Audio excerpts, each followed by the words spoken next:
We'll get it someday, though. Right. Oh, hello there. Super Guru here, in a more relaxed attire. I've been out adventuring with my new friend here, Minibot, and just found this random little spot to just rest up from our adventuring. And when I came across this little thing,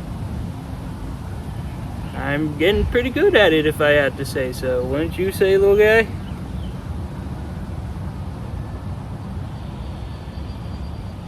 Alright. Anyway. But you know what?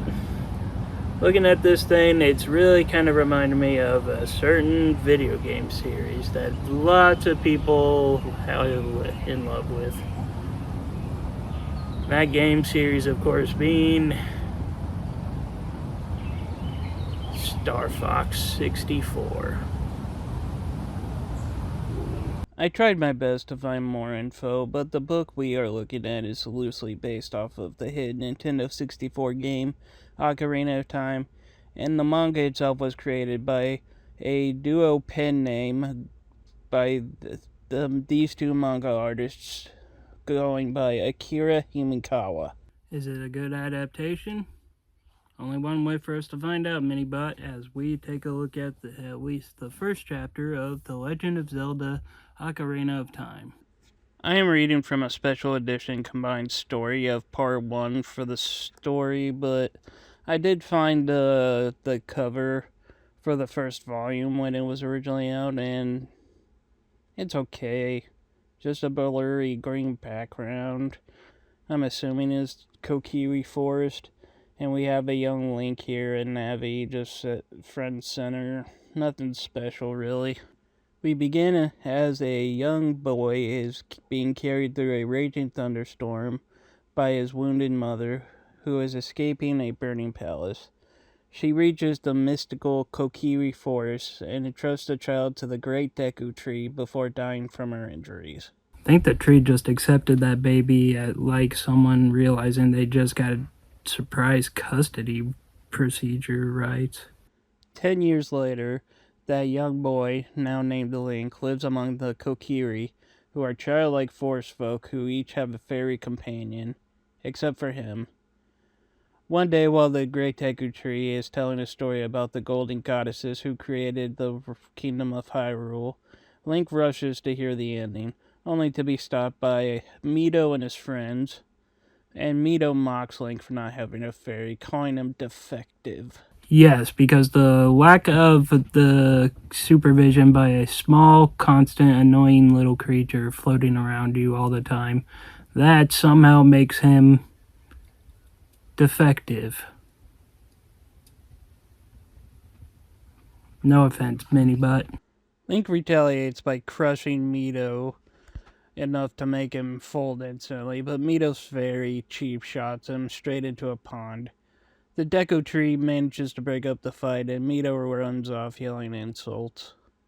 Mito, biggest hater in Kokiri Forest for the past 10 years. Link asks the Great Deku Tree why he is different, but gets the mysterious "you'll understand when you're older someday" answer. That's adult speak for he has no idea why Link is different. Soon after, Link meets up with his best friend Saria and shows off a handmade slingshot.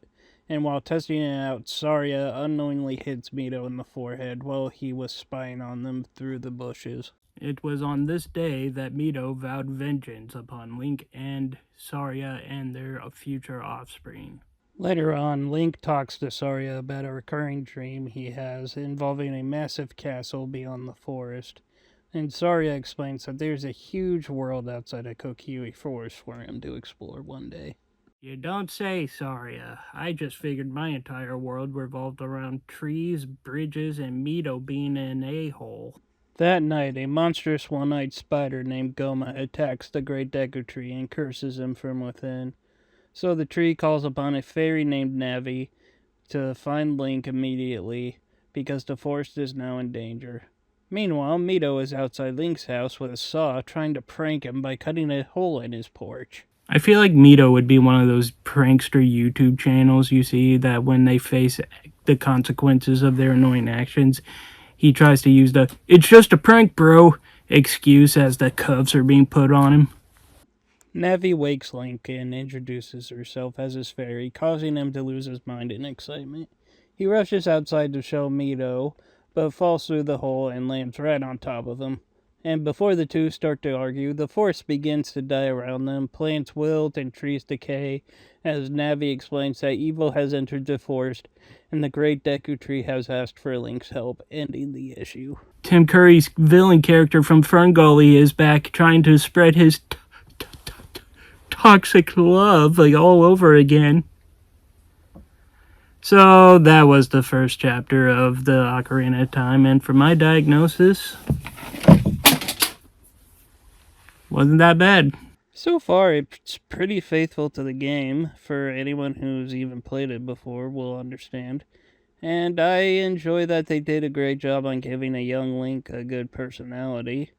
I'm actually interested in continuing this to see how the rest of the series acts. And with that, that is the end of today's session. Thank you all for attending. As always, if you liked the video, please be sure to leave a like, comment, and subscribe. And for the people who have stayed this long, a little announcement. During the time of this video's release, I will be heading off on vacation with my family. So the following week, there won't be any videos up. So I hope you enjoy your time, and I'll see you in 2 weeks. This is the Super Guru signing off.